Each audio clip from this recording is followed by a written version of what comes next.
Okay, ito na ang ating chicken with adobo. Ayan na o. Masarap na, daming kanin makakain ko to. Mga may igos kanin na pala ako. Papak na lang.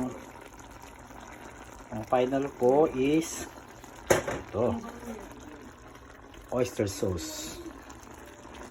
Final ingredient.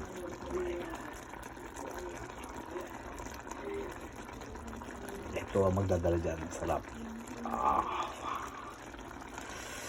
Woo! Lagyan ko pa kaya ng sili to.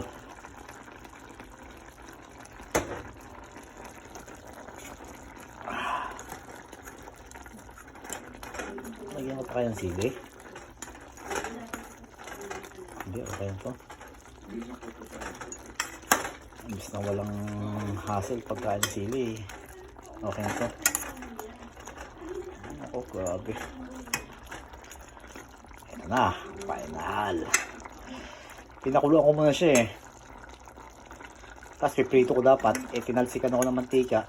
Daming talsik. About mission. Diretso na lang.